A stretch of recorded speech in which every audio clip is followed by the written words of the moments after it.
మెతుకు షర్మిల సంగీత స్వరసాధనకి స్వాగతం పలుకుతూ శ్రీ శ్రీ శంకర భగవత్పాదుల వారు అందించిన ఒక చక్కటి శ్రీ లలితా పంచరత్నాన్ని పాడుతున్నాను. భౌళి రాగం. ప్రాతస్మరామి లలితా వదనారవిందం బింబాధరం పృథుల మౌక్తిక శోభినాసం ఆకర్ణదీర్ఘనయనం మణికుండలాఢ్యం మందస్మితం మృగమదోజ్వలపాలదేశం ప్రాతర్భజామి లలితా భుజకల్పవల్లీం రత్నాంగుళీయలసదంగుళి పల్లవాఢ్యాం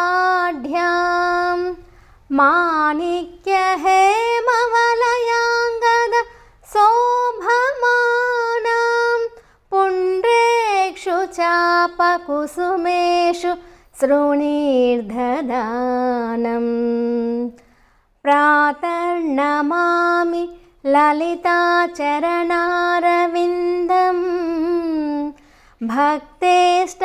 భక్తేష్టదాననిరతం భవసింధుపోతం పద్మాసనాదిసురనాయక పూజనీయం పద్మాంకుశధ్వజ సుదర్శనలాంఛనాఢ్యం ప్రాతస్తువే పరశివాం లలితాం భవానీం త్రయ్యంతవేద విభవాం కరుణానవధ్యాం విశ్వస్య సృష్టి విలయస్థితి హేతుభూతాం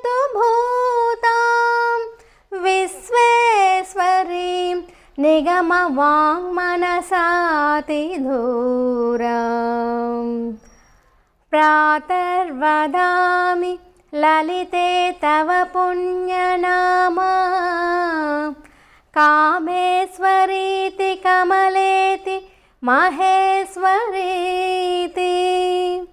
श्रीसाम्भवीति जगतां जननी परेति वाग्देवतेति वचसा त्रिपुरेश्वरीति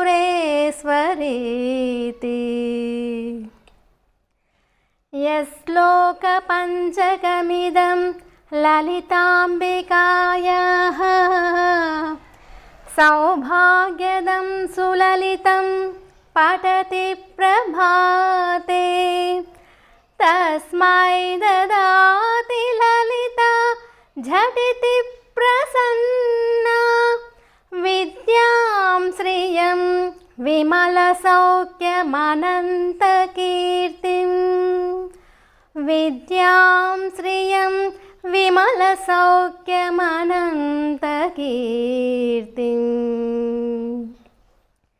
श्रीललिताम्बिकायै नमः श्रीललिताम्बिकायै नमः श्रीललिताम्बिकायै नमः. Thank you.